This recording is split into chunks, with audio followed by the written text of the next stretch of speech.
Hi, it's Kris, and today we're going to talk about gender variant kids.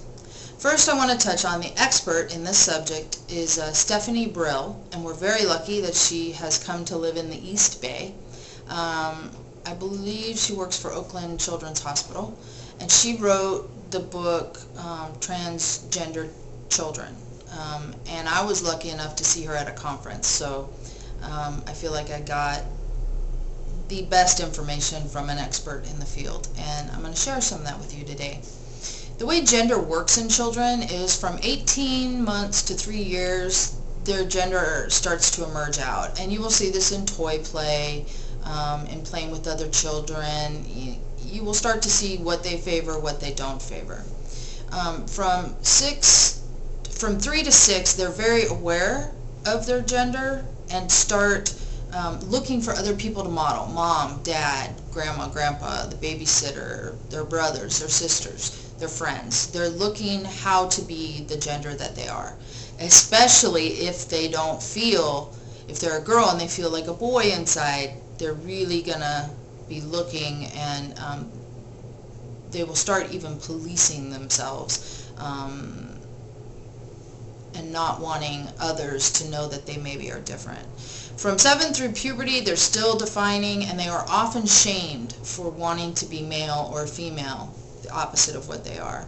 And then at adolescence, their hormones kick in, and it gets really confusing. If you feel like a boy inside, but you start growing breasts, so your body's betraying you somehow.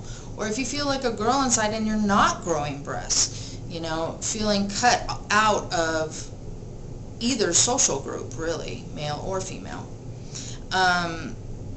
So what brings families in typically for therapy is the parents' anxiety around the issue of gender for their children. Oftentimes parents will stop talking to the child, stop looking at the child. They just can't bear to see something that they don't understand. But once they come in and get educated, there's a healing of the family unit often, and it can be a really beautiful thing. And then what we allow is for the children to have choice, to have a voice in who they are, to be able to claim their space in the world in a positive way. So one of the ways we can do that is with hormone suppressants. We in the United States don't use them very often. They might be used in the case of maybe, let's say, a second grade girl who starts her period. They would put her on the suppressing hormone and then take her off as she got to puberty, so that she would go through puberty with her peers at the same time. In Sweden and Denmark, they have done hormone suppressing on gender variant kids and have had great success with it. Here in the United States, we're still afraid to pretty much play with it and use it for what good it can be. They have hundreds of documented cases in these other countries. So, and what that would mean is allowing the child, the suppressing hormones buys the child time and buys the family time, either to come to grips with it, for the child to be absolutely sure, for the parents to be able to take in that maybe they have a son instead of a daughter. So the suppressing hormones buys time and saves lives. 49% of gender variant children will attempt suicide. That is a huge number. And according to Stephanie Brill, she has seen kids as little as 4, 5, 6 attempt suicide. They know very early that they're not right and they don't belong. They don't belong here because we don't talk about them. So it's imperative that we figure out ways to stop the suicide rate, bring it down, and to also allow these children to grow and yet be sure about what they want to do, because taking hormones is serious business.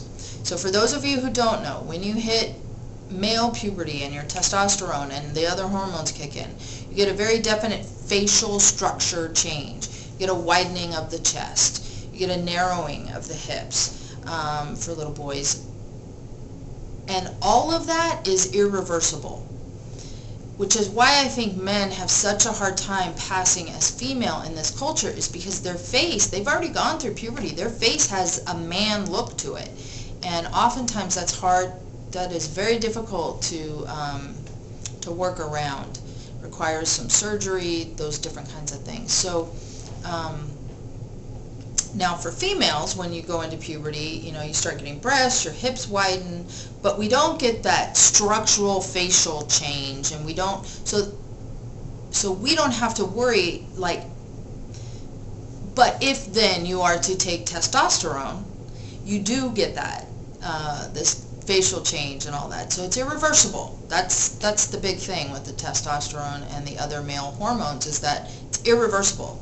You can't do away with what you've done. Now with the females it's a little different. But again, what you're doing is buying your child time, buying the family time. And the ultimate goal here is to accept the child on the journey that they are on, because their journey is their own journey. And ultimately they are telling you who they are inside.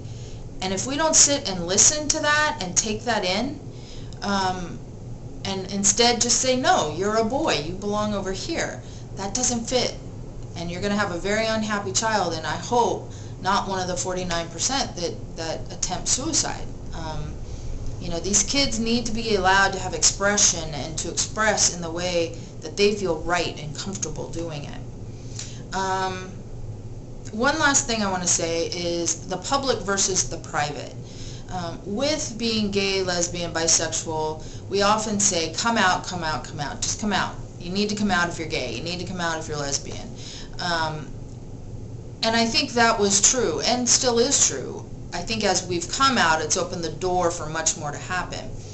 You don't necessarily want gender variant kids running around saying they're gender variant. As much as we would like the world to know how many there are, it's not safe. And so you teach them public people versus private people. It's just like with other things. For instance, if you're talking about your sexual organs, you often public, private. You know, we don't always talk about everything outside the home. So the difference, though, is if it's private, that means that it's something that we're choosing to keep private. If it's a secret, so with the private is an awareness of self. I'm aware of this about myself, and I'm choosing to share it with only my inner circle, right? If we talk about it as though it's a secret and it's bad, that brings a lot of shame onto the child. So we want to keep it private, but we want that to be an awareness of themselves. They get to choose who they want to tell, not the other way around. Okay?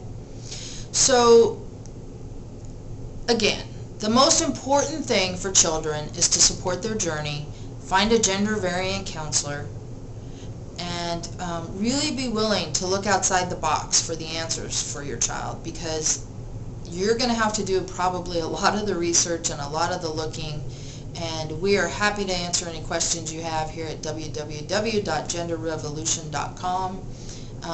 Happily come in, educate classrooms, do any of that stuff. Again, check out Stephanie Brill's book, The Transgender Child, and let me know if you have any questions. Thanks. Have a great day.